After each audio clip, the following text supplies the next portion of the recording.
At 38, I'm Mila Cole, a surgeon who clawed her way through years of grueling shifts to finally buy my dream home, a $2,800,000 beachfront villa in Cape Cod. It was more than just a house. It was my sanctuary, my reward for every sleepless night, every 12-hour surgery, every sacrifice I made when others my age were out celebrating life. This villa was proof that all the struggle had been worth it, a place where I could breathe and hear the waves instead of the constant beeping of hospital machines. For the first time in my adult life, I felt like I had carved out a corner of peace that truly belonged to me. Welcome to RevengeAmy.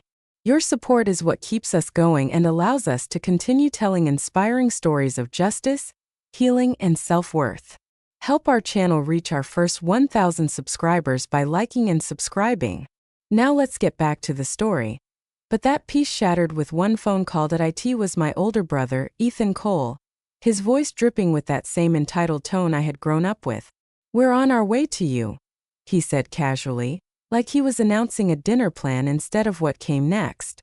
"There'll be 20 of us. Prepare beds, towels, slippers, food. We're staying for 2 weeks. We'll be there in 30 minutes, so hurry up." I stood frozen, gripping my phone so tightly I thought it might crack. His words echoed like a slap. 20 people invading my home, without asking, without even considering whether I agreed. My mind instantly painted the chaos.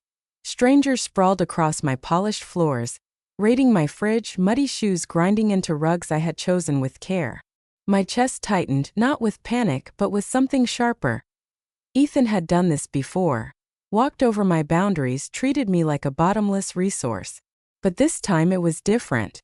This was my villa, the crown jewel of everything I had built. I wasn't about to let him turn it into his playground. A smile curved on my lips, though my heart was pounding. Plans sparked in my mind. This wasn't just about my house. It was about taking back control from a brother who had never once respected me. He thought he could barge in, claim what wasn't his, and get away with it like he always had. He was about to learn how wrong he was. As I hung up, Ethan's smug tone still rang in my ears. It wasn't new. This had been a pattern my whole life. His endless borrowing, his broken promises, his casual dismissals of the damage he left behind. For too long, I had let it slide, convincing myself that family means loyalty. But I was done lying to myself. I remembered the first major betrayal 5 years ago when Ethan came to me with his so-called big idea, a startup selling artisanal coffee. He begged me for $50,000 to get it off the ground. At 33, fresh off a big promotion, I wanted to support him. I wrote the check, no questions asked, believing him when he swore he'd pay me back. 6 months later the business collapsed, and he never returned a single dime. Instead, he shrugged it off, blaming the market.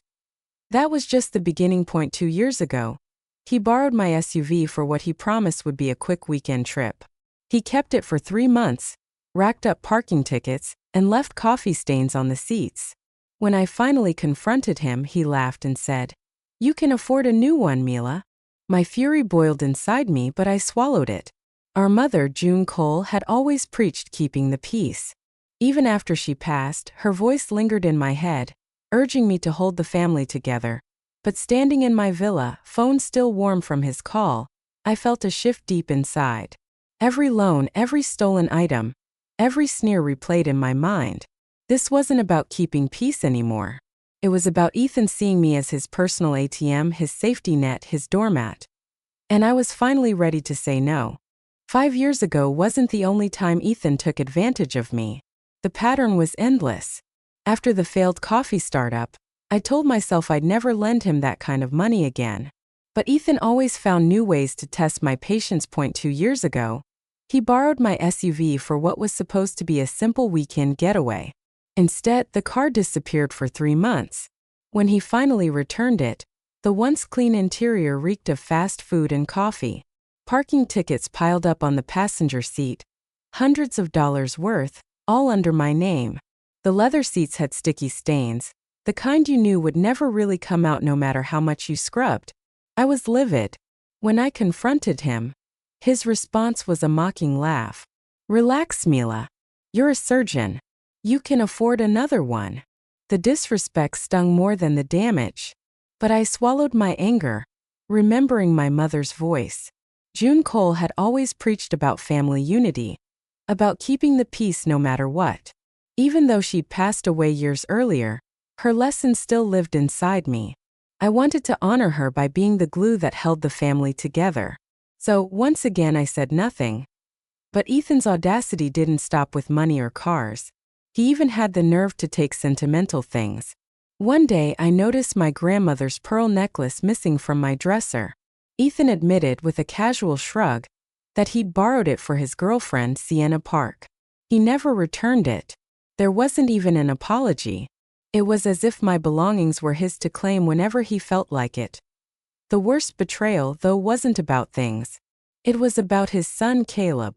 At 16, Caleb was bright, full of potential, and desperately needed tuition for a private school. Ethan, too busy blowing money on sports betting and chasing shallow pleasures, didn't care. He showed up at my door with crocodile tears and excuses. Against my better judgment, I wrote a check for $20,000. I told myself I was doing it for Caleb and maybe in some way for Mom. She had always wanted the best for her grandson. Ethan's thank you came in the form of a half-hearted text. Appreciate it. A week later, I saw him at a family dinner, flashing a brand new designer watch. The tuition money I had drained my savings for, spent on his wrist at IT, was the same story over and over. Each time I told myself it would be the last favor. But Ethan always circled back, shamelessly confident that I would cave again. Because that's how it had always been, even when we were children. Growing up, Ethan, 2 years older, always found ways to manipulate situations in his favor. He charmed Mom into giving him extra allowance while I had to scrape by. In high school, he stole credit for my projects, basking in praise while I worked behind the scenes. When I got into med school, he came begging for a loan to cover rent. I gave it to him, believing he'd grow up. He didn't. Over the years, the amounts grew bigger. $10,000 for a failed DJ gig. $5,000 for a sure-thing investment. Every time Ethan promised to pay me back. Every time he disappeared until the next crisis hit. I wasn't naive. I saw the pattern. But guilt kept me hooked, and Ethan knew exactly how to manipulate that guilt. He always used Mom's name. June would have wanted this, he'd say, pulling at the one string he knew I couldn't cut. And I would fold, again and again, but that call, telling me he was about to invade my villa with 20 strangers, was different. This time I wasn't just a younger sister trying to keep the peace. I was a woman who had worked for everything she owned, and I was done being treated like an endless supply of money and patience. For the first time, I wasn't going to cave. 30 minutes later, the quiet rhythm of waves outside my villa was drowned by the roar of engines in the driveway. I stepped toward the window, my stomach tightening as 3 cars and a large van pulled up, spilling out a crowd of 20 strangers like they owned the place. At the front, of course, was Ethan, striding with his usual arrogance, leading them as though this were his home, not mine. Before I could even reach the front door, they pushed inside without knocking. Their laughter filled the air, careless and loud. Bags of chips, 6-packs of beer, and greasy pizza boxes were shoved into my arms as if I were a hotel concierge. My hardwood floors, polished just yesterday, were instantly littered with muddy footprints. Someone tossed an empty beer can onto my rug, the aluminum clinking as it rolled under the table. I froze in the entryway, watching my sanctuary morph into a frat house. My carefully designed space, white rugs, delicate art pieces, and sleek furniture, was under siege. Ethan didn't even glance at me as he threw his duffel bag across my couch. "Nice place, Mila," he said casually, like he was complimenting a rental property. His friends spread out immediately. One sprawled across my armchair, boots propped on my coffee table. Another cranked up music from a portable speaker, bass thumping against the walls. The sound of the ocean, my favorite comfort, was drowned out by obnoxious beats. A woman ripped open a bag of nachos, scattering orange crumbs onto my white cushions that I clenched my fists, the air in my lungs heavy. This was my escape, my reward, my sacred place. And they were tearing it apart without a single thought. That I followed Ethan as he marched upstairs, his sneakers grinding sand into my staircase. "Where's the best room?" he asked, not waiting for an answer. He shoved open the door to my bedroom, the one I had spent months designing with floor-to-ceiling windows overlooking the ocean. "This will do," he declared, tossing his jacket onto my bed. "Me and a few guys will take this one. You've got other rooms, right?" The smirk on his face made my blood boil. My bedroom wasn't just a room. It was my sanctuary within my sanctuary, every pillow and frame chosen to create peace. And now Ethan was claiming it as if it were his right. "Ethan, you can't just take my room," I snapped, my voice sharp but steady. He turned to me with an exaggerated raised eyebrow, as though I had said something absurd. "Relax, Mila. It's just 2 weeks.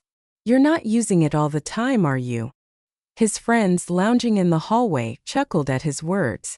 One of them, a woman with a beer in hand, called out, "Yeah, lighten up, it's a party." I stared at Ethan, waiting for him to correct her, to acknowledge that this was my home. He didn't. Instead, he picked up a pillow from my bed and tossed it to one of his buddies. "Make yourself comfortable," he said with a grin, ignoring me completely. The violation hit me like a wave. This wasn't just about a room or a mess. It was my space, my life being trampled by people who didn't care. Ethan knew what this villa meant to me. He'd seen me grind, sacrifice, and save for years to build it. Yet here he was, turning my home into his playground. My chest tightened as the noise downstairs grew louder, bottles clinking, voices shouting over the music. I stood in the doorway of my bedroom, fists clenched, my sanctuary slipping through my fingers, but deep inside a fire sparked. I wasn't just angry. I was done being silent. Ethan thought he could take over my life like he always had. This time he was wrong. Ethan leaned against my dresser like he owned it, his sneakers scuffing the polished wood floor as he rifled through my things. The audacity made my blood boil. I steadied myself, refusing to let the anger spill over. This wasn't just about a bedroom. It was about respect. "Ethan," I said firmly, "you and your friends need to leave. Now." He turned, lips curling into that familiar smirk that had followed me since childhood. "Leave? Mila, don't be dramatic." His voice dripped with mockery as he crossed his arms. "This place is huge. There's room for everyone. Why make a big deal out of it?" His tone was sharp, cutting, meant to make me feel small. But I held my ground. "This is my house, Ethan. You didn't ask. You don't get to decide who stays."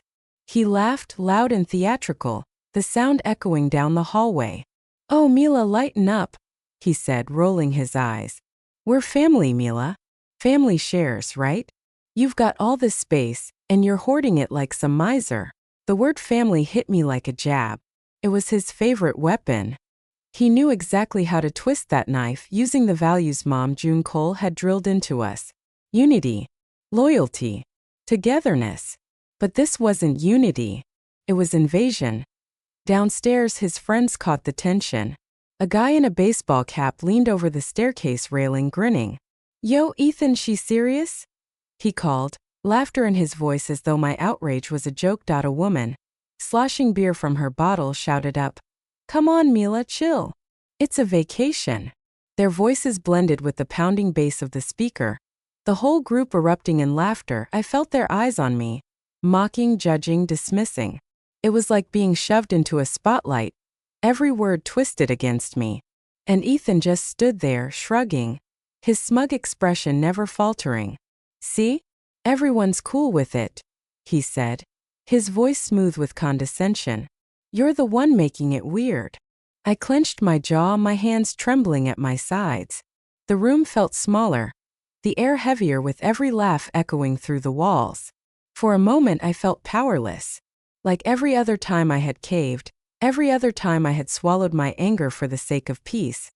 But then something inside me shifted. I wasn't that younger sister anymore, the one who gave in to keep the family harmony. I thought of the villa, the surgeries I had endured, the nights I had gone without sleep, the years of sacrifice that had bought me this home. Ethan had no right to rewrite that story. "This isn't about family," I said finally, my voice cutting through the laughter like a blade. "This is about respect, and you have none." For just a second I saw Ethan's smirk falter. But he quickly recovered, waving me off like a child throwing a tantrum. "You'll get over it," he muttered, turning back to his bag. Their laughter returned, louder now, pressing against me like a wall. But I knew I couldn't let it end there. Not this time that I slipped out of the bedroom, my chest tight but my steps steady, and walked into my study. Closing the door, I pressed my back against it, shutting out the thumping music. My hands shook as I reached for my phone. There was only one person I could call. When Bridget Hayes picked up on the second ring, her voice was warm, grounding. "Mila? You sound off. What's wrong?" The knot in my chest loosened just hearing her. She had been my rock since med school, the one person who saw through Ethan's charm from the beginning. I spilled everything. The unannounced arrival, the 20 strangers turning my sanctuary into a circus, Ethan claiming my bedroom, and the way he twisted family to make me the villain. "He said what?" Bridget's tone sharpened instantly. Her outrage was a lifeline. "Mila, this isn't okay," Bridget Hayes said, her voice sharp, cutting through my haze of frustration. "That's your home, not his personal resort. You've worked too hard for this. He's crossing a line and you need to push back hard." I paced the study, my eyes landing on the framed photo of me and Bridget at my medical school graduation. We had survived sleepless nights and brutal exams together, and she had always been the one to remind me of my strength when I doubted myself. Hearing her now, I felt the knot in my chest loosen. "I told him to leave," I admitted, my voice low.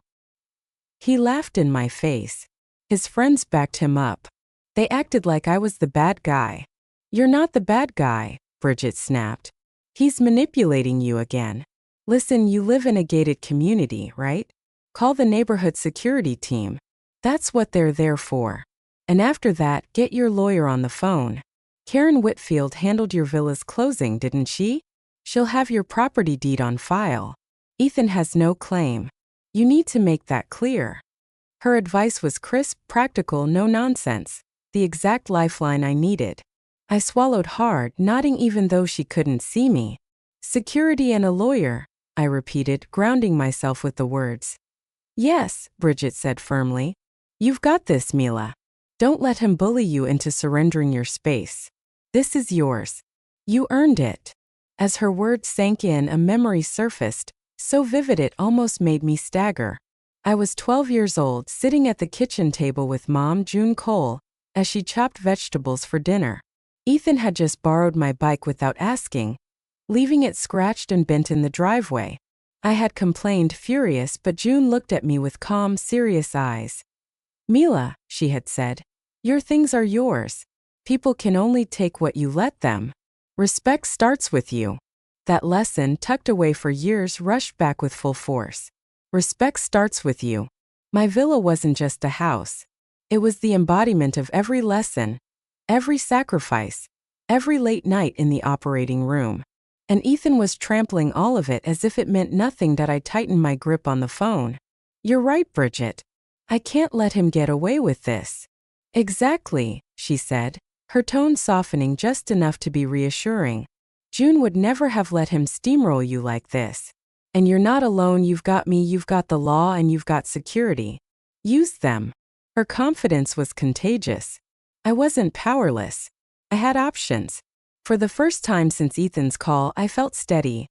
"Thank you," I whispered, my throat tight with emotion.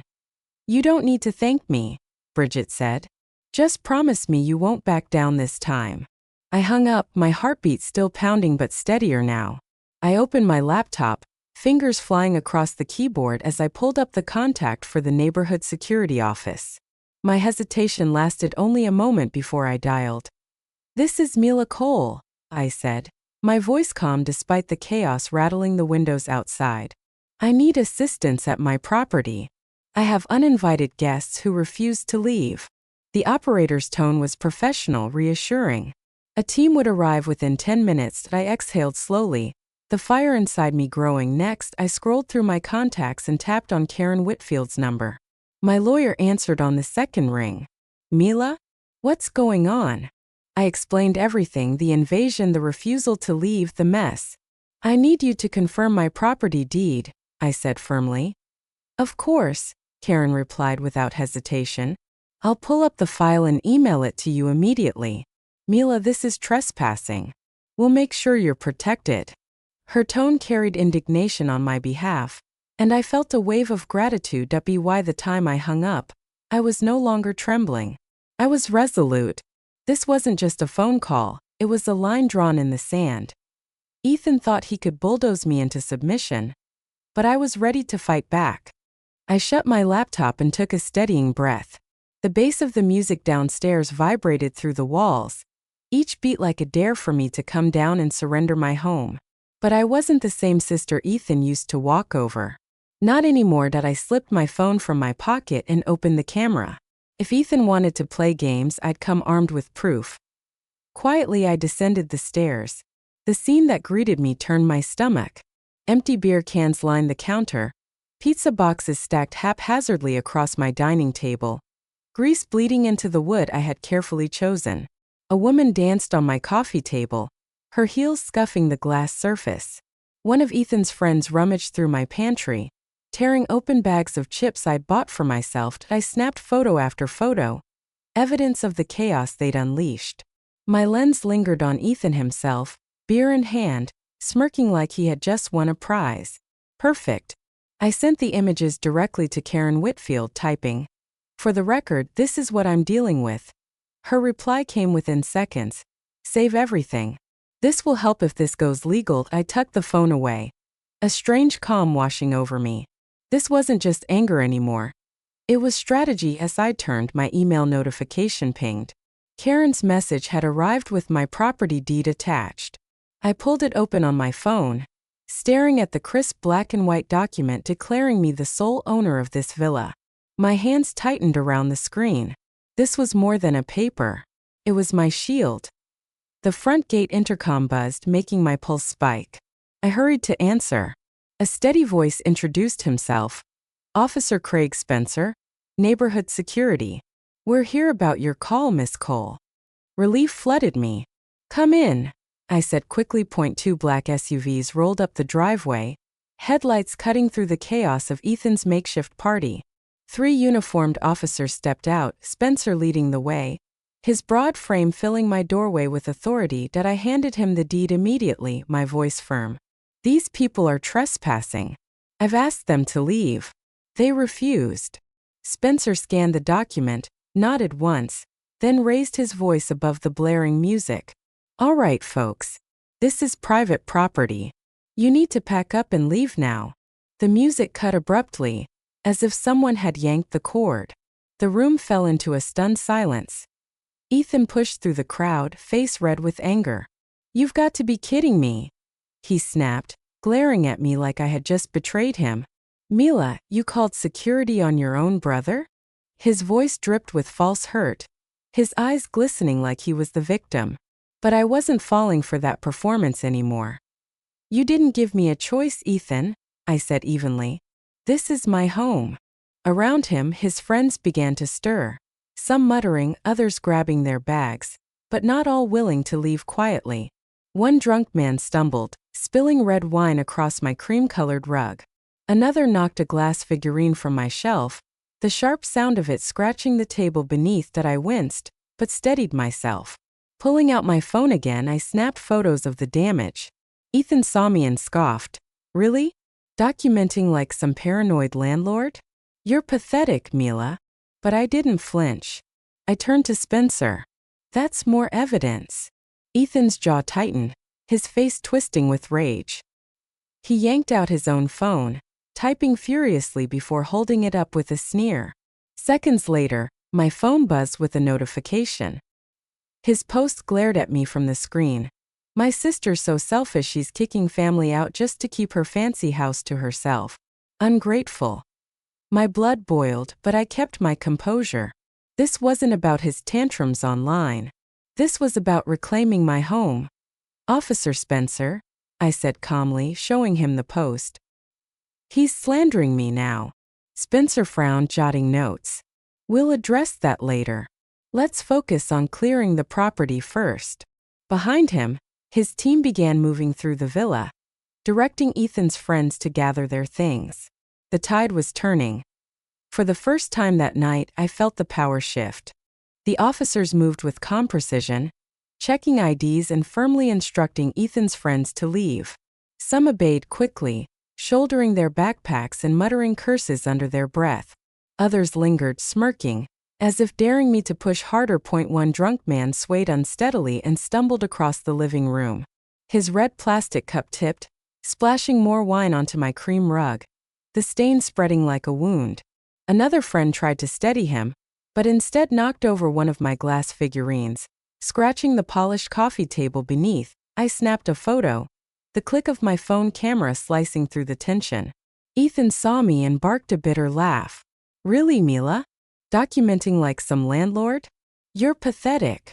I turned to Officer Craig Spencer, unshaken. "That's more evidence," I said evenly. Ethan's jaw clenched. He pulled out his phone again, thumbs flying. Seconds later, my screen lit up with a notification. He had posted a photo of my villa online with the caption, "My sister is so selfish she's throwing out her own family. All she cares about is money." A fresh wave of fury rippled through me, but I forced it down. This wasn't about his performance online. This was about my home. "Officer Spencer," I said, holding up my phone. "He's slandering me now too." Spencer's eyes narrowed, jotting notes into his pad. "We'll document it. Right now, our priority is clearing the property." His team continued working, shepherding Ethan's entourage toward the door. Some protested, whining that they had barely started partying. A woman waved her half-empty beer bottle in defiance, slurring, "It's just a little mess." But Spencer's firm voice cut through the noise. "Ma'am, you need to leave now." Slowly, reluctantly, the group began to shuffle toward the driveway. Bags thumped against the floor. Empty bottles rolled underfoot. Some muttered insults under their breath. "Ice Queen," "Control Freak," "No fun." But their words bounced off me. I stood tall, arms crossed, watching each of them file out.